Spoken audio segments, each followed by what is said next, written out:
Well, hello everyone, and welcome to Bishop Talk. I am Bishop Robert Griffin, and thank you for joining us. For the last several weeks, we on Bishop Talk we have been doing this series called "Pride as a Spiritual Gift." It's specifically focused for conversations that we've had throughout the month of Pride for 2025. And you can visit the sunshinecathedral.org website, click on the Bishop page, and you'll see a complete listing of all the Bishop Talk that we've had, but specifically for the month of June that again has focused in on pride as a spiritual gift. We've had several speakers throughout the month, and we could not conclude this series on pride as a spiritual gift without including someone who is an anchor in our community, or communities, not just one community, but communities who has been at the forefront of so much of the LGBTQ movement along the way, and that is Kittredge Cherry. And we are happy to have you as our guest today on Bishop Talk. And we also have to have Bishop Durrell Watkins, another host. You'll hear from him in just a moment. But right now, I want to ask Kittredge if you would just do a self-introduction of yourself and tell folks, our viewers, what you want them to know about you. Okay. Thank you very much. And first, I want to say how happy I am to be part of this series. I really appreciate all the ministry that you do at Sunshine Cathedral, and especially through your online ministry, because I do a lot of online ministry too. I've known you guys for a long time, and I really thank you for including me in this series. This particular one about pride as a spiritual gift is an important topic, and I'm honored to be with the other speakers on this particular topic, like Carter Hayward. And I also wanted to say, I noticed that you highlighted my Litany of Queer Saints recently on your Queer God Squad show. So I really enjoyed seeing what you did with that. And it was The great. whole show is us praying your litany. Yeah, I'm gonna I'm gonna watch it more than once. I think that's a spiritual discipline to It felt good. It felt good. yeah, because I work on each line separately, usually when I'm doing the article about that saint. And then when they all come together, it's like, wow, one after another. It's like a builds momentum, like a I snowball. bet you get mentioned at least one every 10 shows, Queer God Squad. Yeah. Yeah, I did see that you did one about Krishna and Christ. Yes, It was you get mentioned a lot. And we always plug the website and the newsletter. And yep. yeah, QSpirit.net. Yep. Yeah, thank you for that. But that one about the litany, I especially liked how you did that, and the images with Mm, each saint as it was powerful. thank you. So what I'd like people to know is I write about LGBTQ spirituality and the arts at qspirit.net. I'm a retired clergy from Metropolitan Community Churches. Um, I did my MCC training at MCC San Francisco during the AIDS crisis in the 1980s. So that's my one of my foundations, that Listen by fire. yeah, trial by fire, and also coming out of the feminist and women's spirituality movement. And then I went on to work at the MCC headquarters when it was here in Los Angeles. That's why I moved here to Los Angeles. And I was the National Ecumenical Officer representing MCC and advocating for LGBTQ rights at the U.S. National Council of Churches and World Council of Churches. I have degrees in journalism and art history from the University of Iowa. So my background is both art and journalism, and I take a journalistic approach to spirituality and saints. So Mm. it's trying to get to the facts and not just a hagiography. And some people joke that I was minister of propaganda when I worked at the MCC headquarters, because I also edited the newsletter. But I try to get beyond just the propaganda to the facts. Yeah. And then I also got a MDiv degree from Pacific School of Religion in Berkeley. Got it in 1990, so that was during the AIDS years. And I'm author of multiple books. I'd like to, some of the most significant to the most people would be Art That Dares, Mm-hmm. Gay Jesus, Woman, Christ, and More. That was a Lambda Literary Award finalist. And let's see, I wrote Equal Rights. Full rights, yes. Yay! And so I'm prayers and liturgies are one of Yeah, my that's RITES because it's like worship. Yeah. yeah, it's worship ceremonies and celebrations for lesbian and gay from the lesbian and gay community. And I also one of my prayers, prayer to end homophobia for the day to end homophobia, transphobia, and Islam and not Islam, biphobia, is at they used it at the National Cathedral, the U.S. National Cathedral, for their service honoring Matthew Shepard. So that was a honor. I also have an international background. I lived in Japan. That's actually where I became baptized and became a Christian as an adult when I was a graduate student, because my growing up years, I was mostly secular. And I went to International Christian University in Japan. So I have a international perspective even before I became the national ecumenical officer for MCC. Hmm. So some of my major resources at qspirit.net are the Rainbow Christ Prayer and the LGBTQ Saints series. Hmm. So I hope we can discuss those today as Yes. part of And the you have two calendars. You have two calendars. You have like the queer history calendar and then the queer saints calendar. You have two calendars at your site. That's true. Yeah. I mean, I use the saints one more, but I'm also aware of the other one. Yeah. The Saints one is more focused on the ones that I've researched more and more saints. And then the calendar is it's more comprehensive in terms of more names, but it's less religious based. Mhm. And it was developed partly by Louis Crew from the Integrity, the Episcopal LGBTQ group, Hmm. the Well, late great Louis Crew. well, Kittredge, welcome, and we're so glad to have you here with us on Bishop Talk today and exploring a lot of these things that you just mentioned. I will just have to admit the two that piqued my interest right off the bat was I think your book on rights was required reading when I went through Samaritan. So I love that's a big Love part of that. it. And also your work with the National Council of Churches and the World Council of Churches. I mean, as the ecumenical person representative to that from MCC, a lot of my background has involved a lot of ecumenical interfaith work over the years.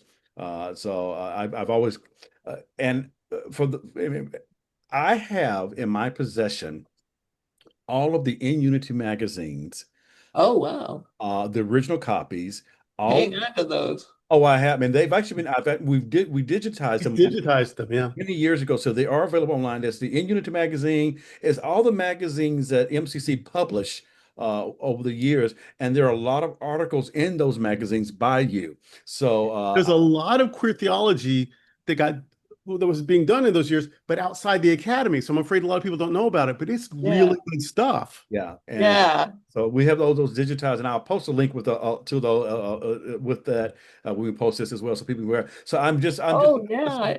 So I, you have it on your website at Sunshine Cathedral? it's on a server, but I will put it on the website so it will be accessible. Okay, Yes, because good. people need to see it because we're Yeah. putting more and more stuff like that on our because we just got it updated and we want it to be a resource. So So there's a lot of your writings actually in those magazines that most people don't even know exist. But I inherit them from Frank Zarelli.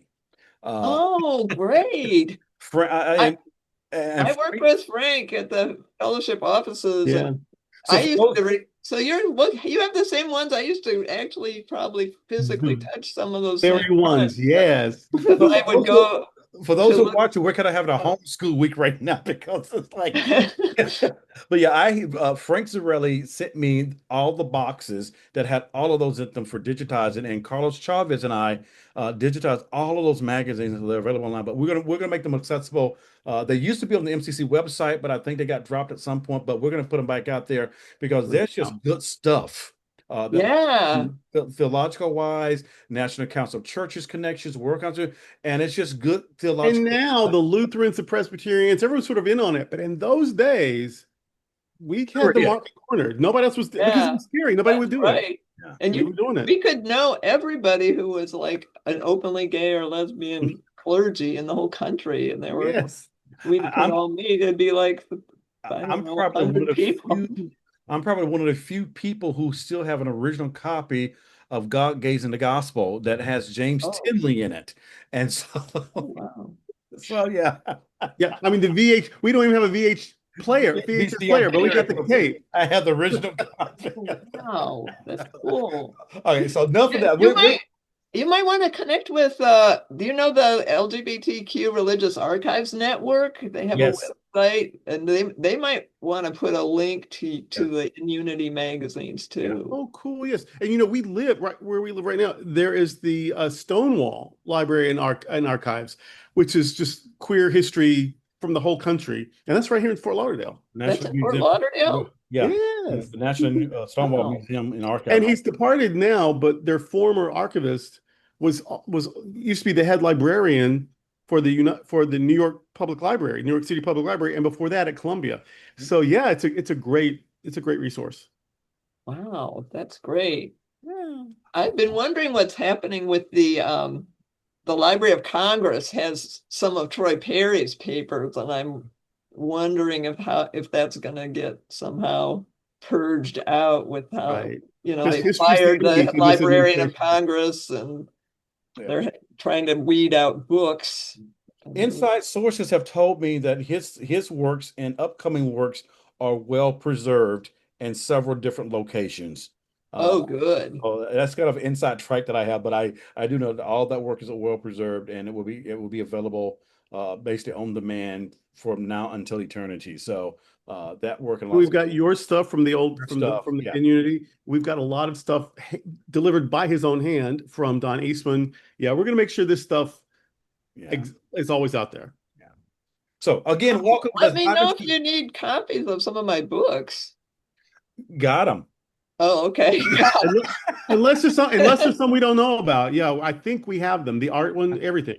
Yeah, yeah, Okay, and But you may have essays or articles that we don't know about. Let us know. yeah. oh, do you know about there's like an article that's a classic that Jim Matulski and I wrote about our ministry at MCC San Francisco during the 80s, and it was in the Christian Century magazine. I don't think we have that one. Oh, wow. I'll search for it. I can Is there a send you PDF out there in the world we can find, you think? Find it. Yeah, we'll find it. it's online in a couple different Cool. Okay, places. we'll find We it. need that. Yeah. Be great. Yeah, it was reprinted in a book too that Letty Russell edited with Ron Russell Coons.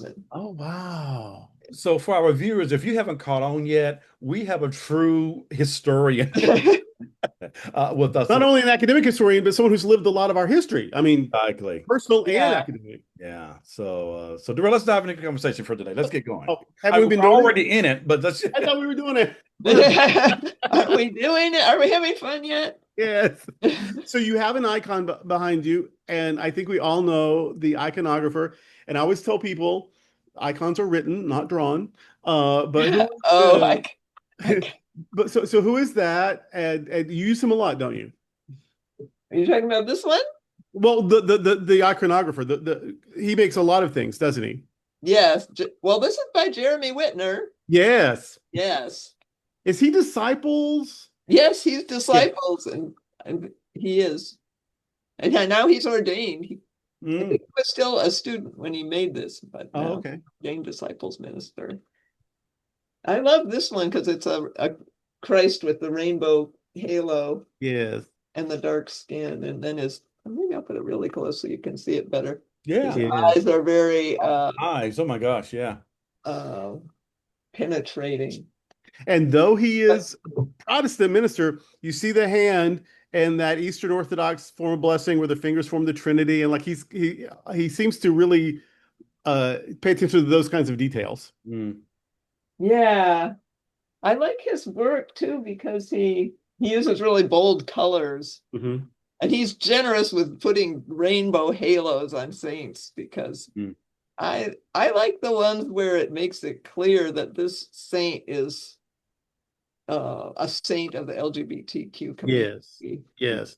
Now, I'm so excited that we're sort of ending up the series with you because you do such justice to LGBTQ sacred history.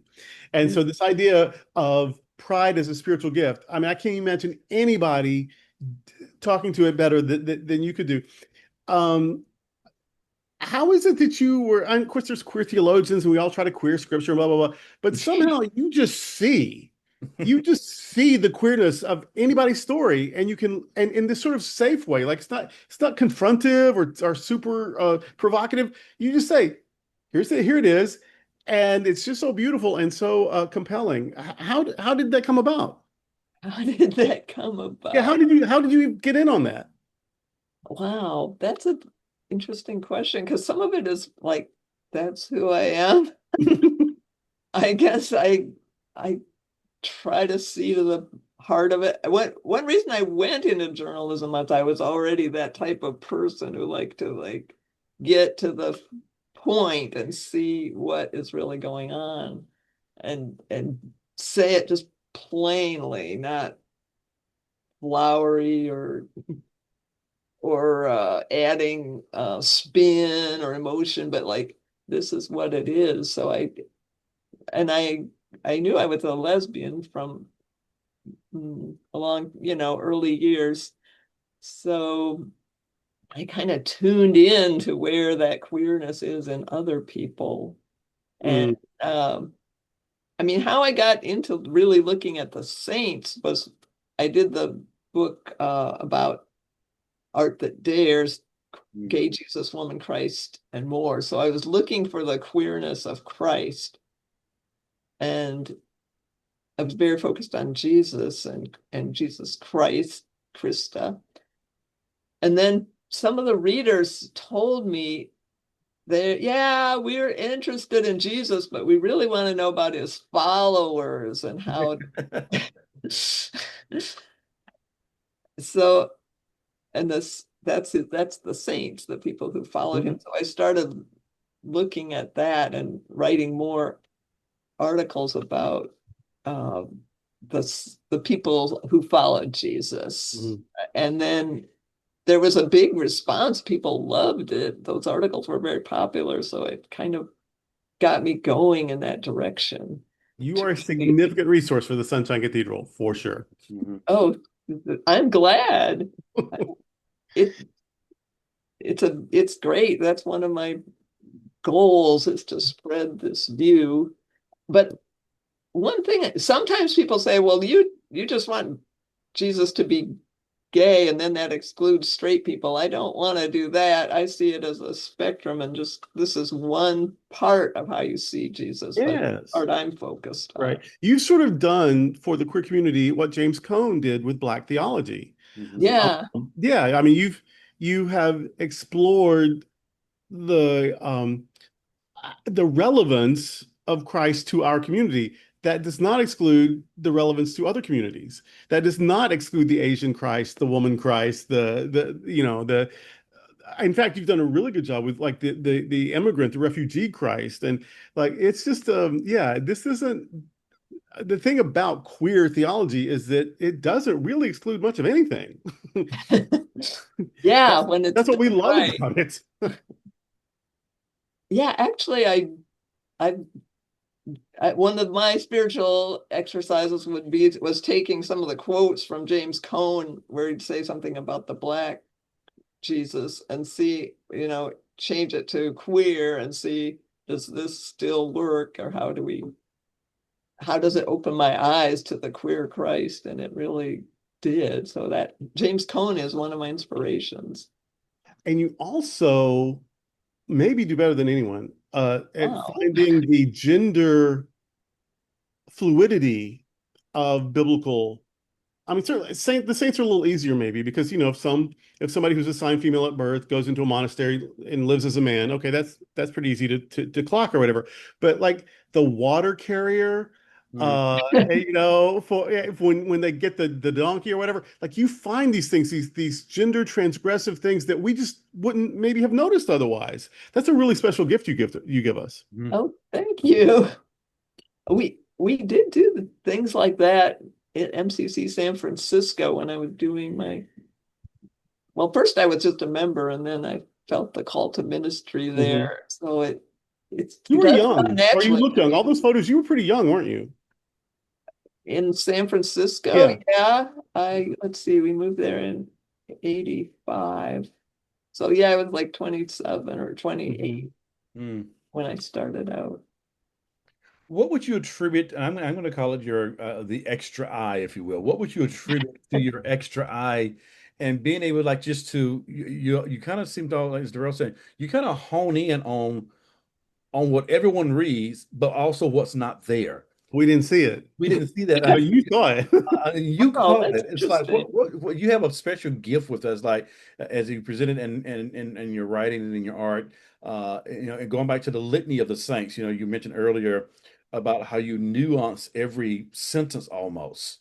Yeah, How I how did. did you get to there? It's like that's Yeah, every mention also includes a bio, even though it's not very many words. Like it's kind of genius. Thank you. That's what I was aiming for. Yes. How did I get? I mean, some of it really is a gift from God, I guess. Yeah, I can't totally take credit as it's all me. It's like trying to tune into God and see with God's eyes or open myself to God's vision, try to see people as God sees them, and yet also try to see it through the lens of who God created me to be and the I'm a queer woman, a lesbian, an American baby boomer. Take all those things and let the light, what I see, filter it through me and looking for the essence and the queerness, because I do feel called to show the queerness of religion, of Christianity, and of spirit to all people, but especially to the LGBTQ community. So many of the LGBTQ people have been wounded by the church, mm, feel excluded, and so then they throw away the baby with the bathwater and they say no to God, not just to the church Mhm. authorities and misunderstandings and abusive teaching. So I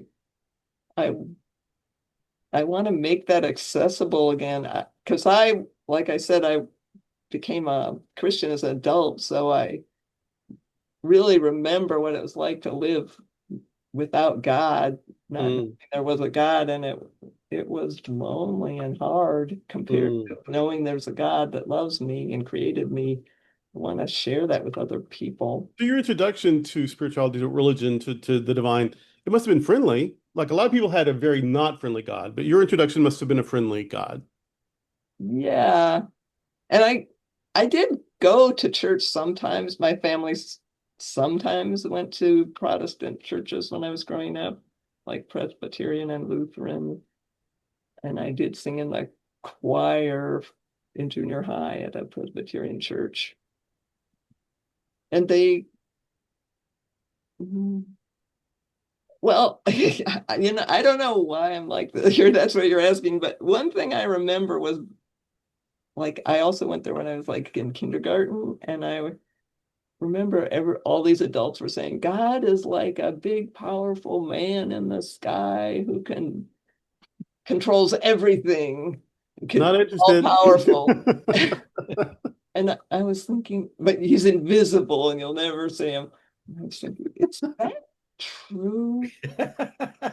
And I was like I was watching how people acted, the adults, and I thought, they they don't really believe this. That's what I thought. Because they're like, no, they're not really following these commandments that they said that's all powerful gods. And I just thought they didn't believe it, and that's what made me think, well, Right, it's not true. mm. right. So I People who are preaching the end times, but they have 30-year mortgages. Like you don't believe it. You don't believe it. Mm.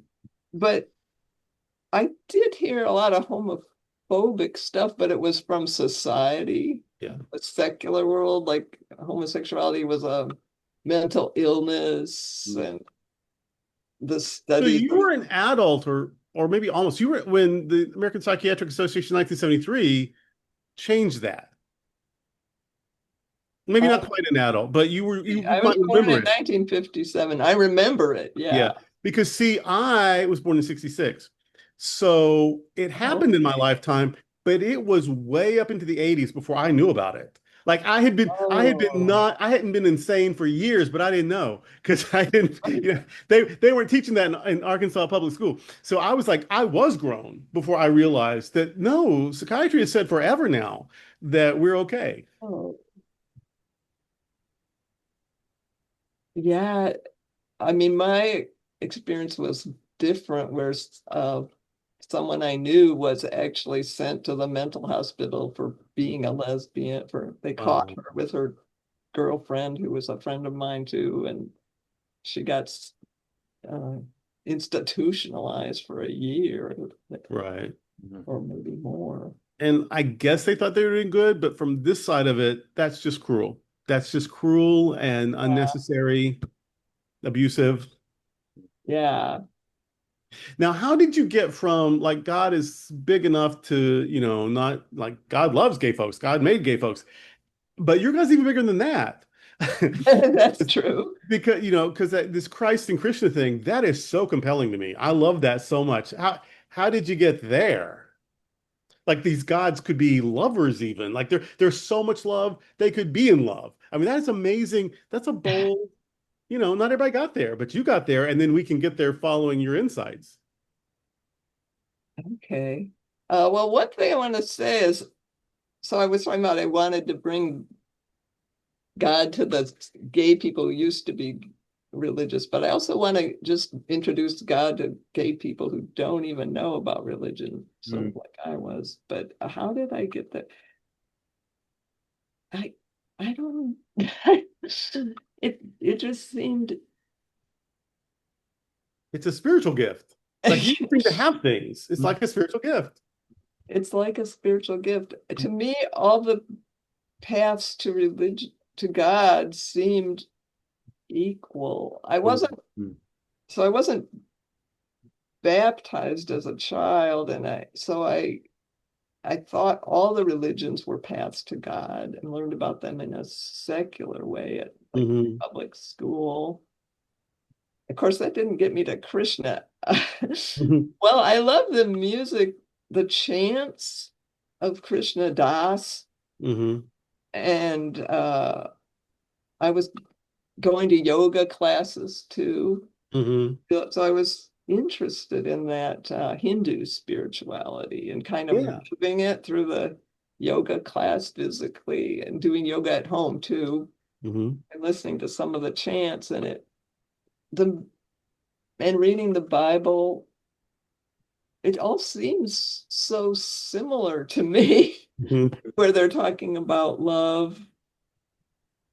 God is love and it's universal and Right. there are no Rabbi barriers. Rami Shapiro also embraced Hindu spirituality. I mean, he's very perennial and interreligious and whatever. But yeah, this amazing rabbi, and he embraced a lot of. I think he even joined some Vedic society or whatever. And I'm in the lineage of Paramahansa Yogananda. I was initiated into Kriya Yoga, and yeah, and from Roy Eugene Davis, who was a disciple, a personal disciple of Paramahansa Yogananda. So yeah, it just all seems like love is love and good is good and searching is searching. I'm always amazed that people throw up all these roadblocks where there really don't need to be any. Mm. Do you know the chants of Krishna Das? He's a singer. I don't know very many of the Sanskrit chants during my Buddhist phase.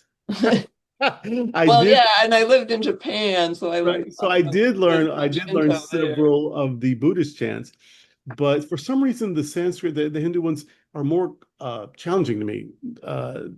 And mantras are they don't really have to be anything anyway, but I forget the Zen master who said you could chant Coca-Cola and resent and get enlightenment because it's not about the words.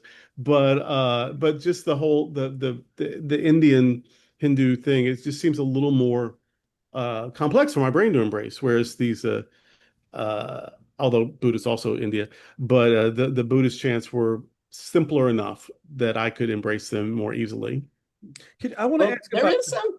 Oh, go ahead. you mentioned about being in Japan, and I want to just kind of go back to that for just a quick second, because you mentioned you were baptized in Japan. What got you to Japan, and what was your Yeah, maybe was it study or what? was it a spiritual grounding, spiritual exploration? Because I was about to make a connection there, but I want to just go back there because that sounded like a pivotal moment in your spiritual journey when you were in Japan. What got you there? What was what what what got you? Well, okay, to go back to the very beginning. And I was interested in Japan, um, somewhat growing up through books. But my spouse is Audrey Lockwood, and we were together at the University of Iowa, and then we were looking for jobs as we graduated in 1979. It was really hard to find them. That was a recession, not unlike now. And we were looking in America and we weren't finding anything. Then we saw this ad like, teach English in Japan, get a job. Just send your resume and you can get a job. And so we did that. And Audrey got a job and I didn't because she had more teaching experience. And I ended up going to Quincy, Illinois, and working at the newspaper there as a newspaper reporter covering business and the arts. But Audrey went to Japan and I wanted to be back together with her, and I was still interested in Japan. So then one of my colleagues at the Herald Whig in Quincy had just come back from a Rotary scholarship to study in Hong Kong. She said, "Oh, you should apply for one of these. They have scholarships for journalists." So I applied, and they had some that were for Japan. So I applied for this Rotary International Scholarship for Journalists in Japan. And I got that. So I went to study. I got there in 1982, and I studied Japanese language and sociology there for a year and a half. Mm. And I was also writing for Japanese English language publications in Japan and gathering information about Japanese women. That became a book called Woman's Word, what Japanese words say about women. What happened during that time that really changed my life? Well, Japan changed my life, but what changed my spirituality was my dad suddenly died of a heart attack about a year after I got to Japan. So, and up till then, I was, like I told you, I was thinking there's not really a God. But I went back for the funeral and the whole family thing, and it just seemed to me like there was a part of him that's living on. Mm. I couldn't believe before that I hadn't really thought about it, except, oh, maybe we have this physical life and then we're gone. But then it still seemed like I would have different experiences. It seemed like he was still around. And one of the hymns from his memorial service was Nearer My God to Thee. Mm. And I got back to Japan after the funeral, and I thought, I'm going to. Well, we had my dad's funeral at a church, and the pastor, it was so powerful how he was able to bring my family together, and he had me and my mother and brother hold hands and say a prayer, and it's like, wow, this has never happened, and it was really powerful to me. And So I decided to go to church in Kobe, Japan, where I was living at that time. And the hymn that they played at that first service I went to was Nearer My God to Thee. And when Oh, I heard that, it just seemed like it was real. God was real. Mhm. And not just, it felt like it couldn't be a coincidence that it was God reaching out personally to me. And I knew I was a lesbian in a couple with Audrey. So it seemed to me that God wouldn't reach out to me unless God already was okay with who I am, Mm-hmm. right. Mm-hmm. a lesbian. So but I was closeted. We were together, but we didn't, people thought we were roommates. So it's Christianity helped me come out as a lesbian. Wow. That is fabulous. How long Yeah. have you and Audrey been together? It's been decades, right? How long? Well, if you celebrate, if you go back to when we met, Uh-huh. this is 50 years. 50 years. Wow. Wow. We met in 1975, and we did, Take that, Jerry Falwell Jr., or yeah. whatever his name is, Franklin Graham, whoever these people are. Yeah, I remember my uncle Yes. said, "Oh, you guys have been together longer than a lot of real marriages, great marriages." But Nice. And if you go back to our whole, gay and lesbian people have multiple anniversaries. So we had our church wedding in 1987. So that mhm, uh, a long time now too. Mm. yeah, right. And then Um, our legal one was in 2016, 2017. Mm. nice. You just get married, married, married, Oh but always the yeah, same lady though. So that's great. same lady. So you lived through the AIDS crisis and then also uh the coronavirus. Did you Yeah. did that were there similarities to you? Because I found COVID kind of triggering because it reminded me a lot of before, you know what I mean? So how did that impact you, the going through the second viral Holocaust, you know? To me, it felt quite different. With AIDS, it felt like it brought us together. Mm, It wasn't easily transmitted. Mm.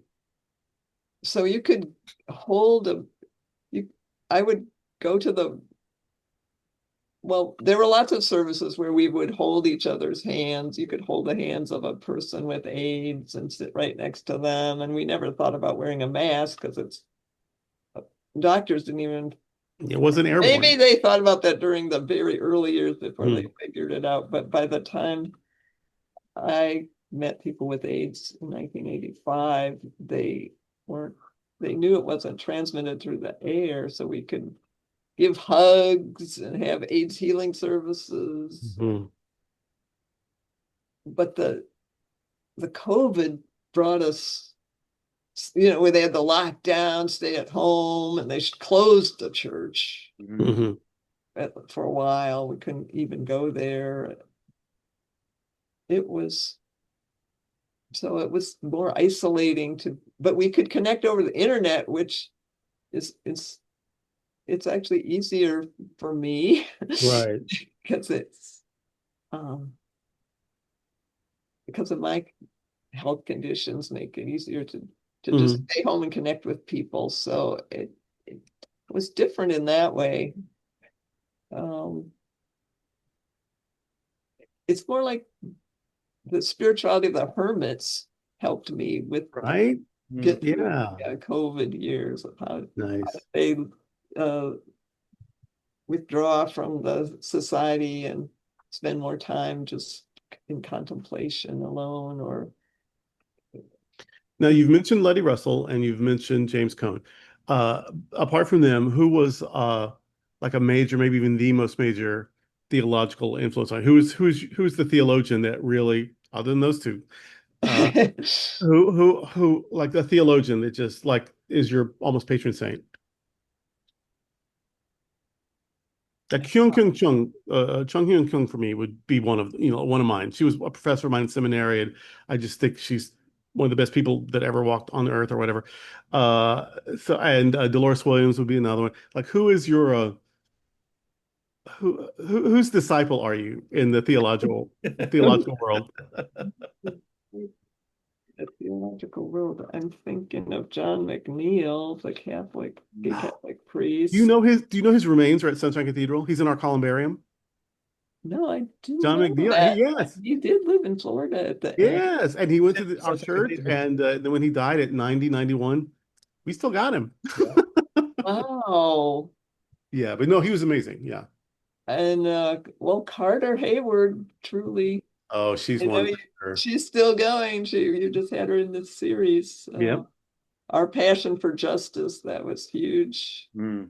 Her book, that was her title of her book when I first joined MCC, and we discussed in the Women's Spirit group. Speaking of Christ, Saving Jesus, she's got some great stuff. Yeah, yeah, I do. Well, Robert Shore Goss. He's still around. In fact, I think he's recently moved to Florida. That's right. He moved to Florida. His book, Jesus Acted Up, was important for me. Is he involved in your church? We've not seen, like, I just only recently realized that he was near. So okay. no, I haven't even seen him yet, but I did hear he's moved here.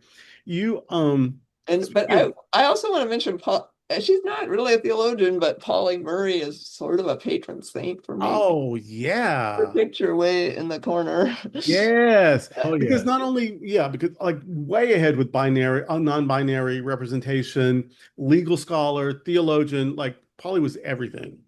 Do you know they've defunded the museum in North Carolina, the Polly Murray house? Yeah. I guess I didn't know that. Yeah, I knew they scrubbed her name off of the website of the National Park Services, pretty much. It's part of the erasure, and but Polly Murray was certainly a hero. She's power. I mean, her life is her theology to me, because she was like an activist for civil rights. She was sitting on buses going out, not sitting in the back of the bus before Rosa Parks. Right. Wrote a lot of the legal documents from the civil rights era that the guys got credit for, but Polly was actually doing the legwork. Yeah, and RBG, Ruth Bader Ginsburg, used her writings as a basis for the equality rulings, and then after all that, she became a Episcopal priest. So maybe I can identify with how she was secular, and then as an adult, the priest too. Absolutely. Now, the first African American woman Episcopal priest in the U.S. Very first. Yeah. Although I think now they would identify as non-binary, but we didn't have all that language back then. That's a challenge to decide how to talk about. Talk about the people in the past that didn't have the language we have. Now, you though are on the front lines with a lot of that stuff. Also, for instance, the Passion of Christ, that great art series or whatever. People were mean to you about that for a minute, weren't they? Yeah. Yeah, I've been accused of blasphemy many times. Oh, good. It's a company then. But why? Because I mean, it's beautiful stuff, and the artist, I guess you know him personally, don't you? Yeah. So like, it's theologically rich and it's beautiful and it's inclusive. Maybe those are the things that annoyed people, but it's the things that I thought made it great. Yeah. How I found his art, I think I might have some here. Oh yeah. I got some cards ready. This was his painting of the Trinity. How amazing is that? From the Passion of Christ, a gay vision. I'll put it up here. I wrote a novel called Jesus in Love about a queer Christ. And then when it was published in 2005, I created my first website to help promote it and announce it and cover the idea that Christ could be queer or gay. And the web designer said, well, you need images to go with it, because it's just a textbook. So I was searching the web and I wanted to find an image of a risen gay Christ. Mm. There were some people who were doing images of a crucified gay Christ, Mhm.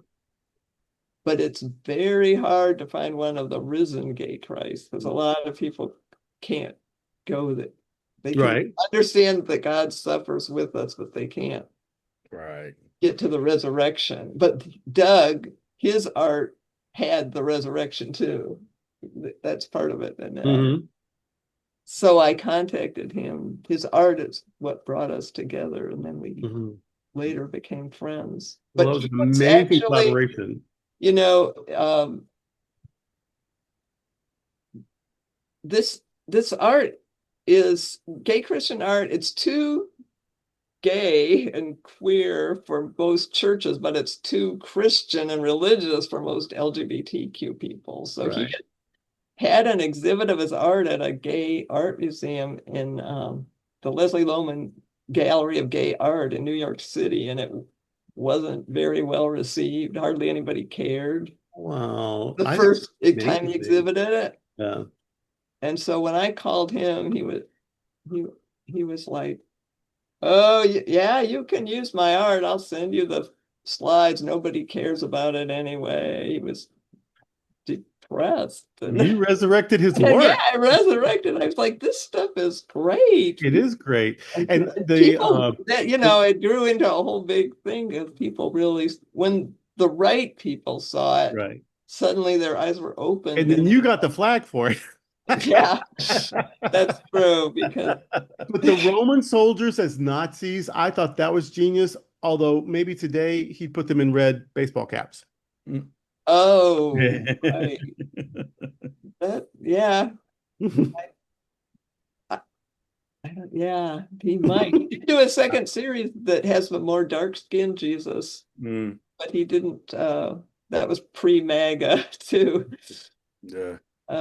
Yeah, but yeah, I've definitely been denounced by some sites that are considered. The Southern Poverty Law Center has denounced them as bigots, and Mm. yeah, Well, the look on your face. because the Breitbart News attacked us too, even once. oh, Breitbart.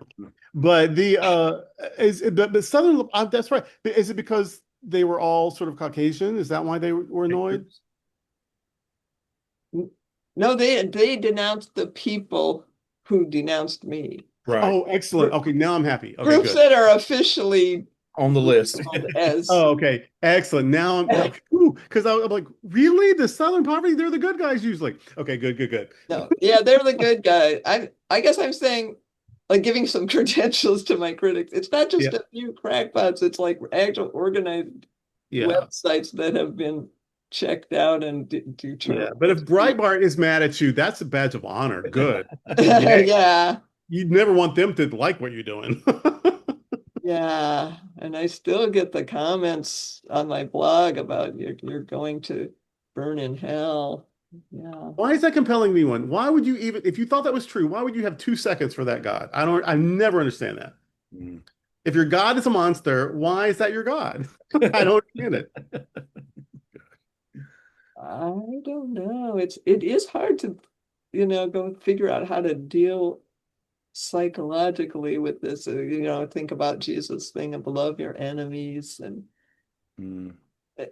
but it helps to think of what he actually said from the cross, like, Father, forgive them, for they know not what they do. Not I forgive you.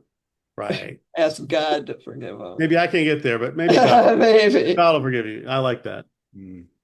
Well, Kittredge, our time has flown by, and I'm just so thankful for you being with us today. But before we go, I do want to ask, are you working on any projects right now that's coming out anytime soon, or you want to remind us about projects that you have worked on that you want to highlight? I'm just, I'm always looking for the next thing from Kittredge. So, Okay. Uh, well, yeah, and I wanted to say, I'm glad you're talking about pride as a spiritual gift, because a lot of times pride is thought of as a one of the seven deadly sins. That's the traditional Mm-hmm. way. But for LGBTQ people, it's important. It's like the reverse, because oppressive religious abusers have tried to make us feel shame for who we are, for our gender identity and sexual orientation. So for us, it's a spiritual discipline to claim that God loves us completely, including our LGBTQ selves. And then in exchange for that, we're made in God's image. That means God has a queer side too. Yes. So I'm trying to, express that to people and communicate that pride really is a spiritual gift. Yes. 100%. And you're not done, because I noticed you update your stuff like you're still updating. There's new stuff. Like you work really all the time still. Yeah, I'm still updating my site. And what I'm actually working on for my next book is I'm going to do a book of LGBTQ saints using the ones who were the most popular saints from I run a LGBTQ saints group on Facebook. And when people join, they don't have to, they are asked to name their favorite LGBTQ saint. And so I've kept track of that. And so I know which ones are most popular. I don't even like this. Here's some of where I'm keeping track of their names with little hatch marks. And so I'm working on, not perfecting, but completing and expanding the articles on the blog about the most popular saints, so that it can become a book, and it actually could become 2 books. So that's a big thing I'm doing now, and I'm still learning about the saints, and artists are still making new artwork about it. So there's a lot to add. Yeah. Well, and I do want to say that as far as pride as a spiritual gift, the Rainbow Christ Prayer is something I wrote with Patrick Chang, and that's always very popular during Pride Month. And a lot of churches have used it at Pride services and theology classes. And we used it one year at Sunshine Cathedral in Sunday service. We've used the Litany of the Saints several times, but we did the Rainbow Christ one time. We'll do it again. Well, I was thinking I might read you the short version of it. It takes about a minute. It'd be great. That'd be great. A great wrap up. Yeah. Okay. I want to.